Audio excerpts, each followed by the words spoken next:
to measure where the growers are at, where you're currently at, and how you can potentially take that next step to eventually get to autonomy.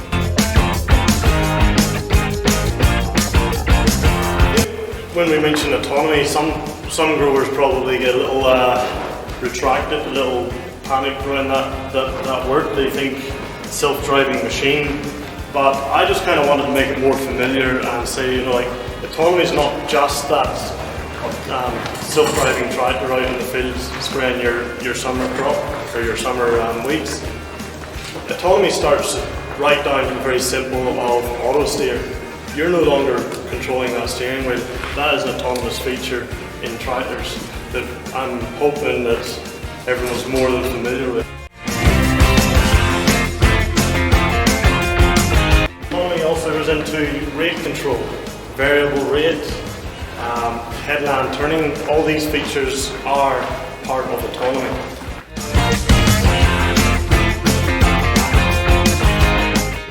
Workarounds engaged and integrated. This is steering systems.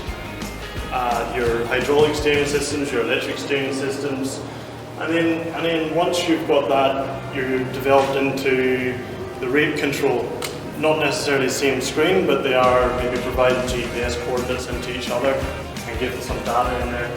That's the very early stages where you've now been introduced to some steering systems in the field, and now you're having to create grower farm and field, swath lines, and yeah, very, very basic tasks.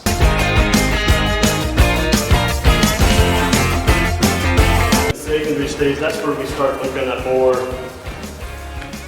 the boundaries, taking actual benefit, giving you actual good information, so you're storing your swath lines, so we're not constantly creating new swath lines, and yeah, your data is just better managed.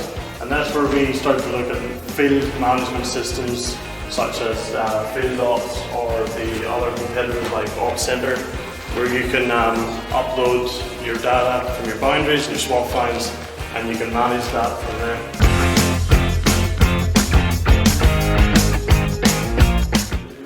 Every single customer I went to in the early stages with a new GPS system typically had 500 fields and 36 guidance lines in every single one of them, just because they didn't realize the importance of collecting that data and actually just clean it up and keeping one field, one guidance line, and just managing that farm data.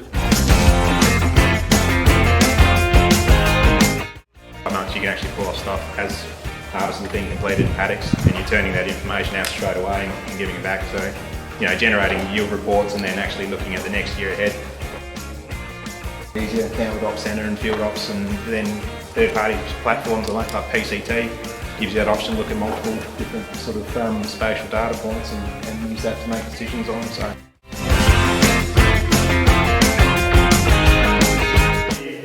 Every farm is case by case, and every technology innovation is case by case for that farm. I personally don't try to just go down to the salesman and say, I've got something new, you must buy it. We try to actually understand what those growers are doing and try and find something suitable.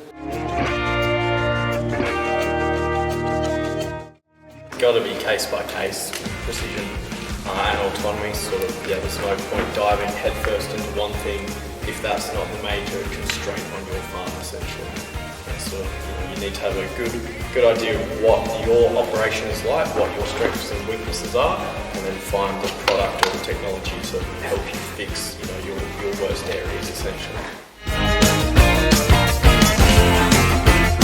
We're looking at August as our next event, and we're hoping to host a much larger event with a lot more ride and drive, where we're going to actually show you where those boundaries actually, where those results actually help.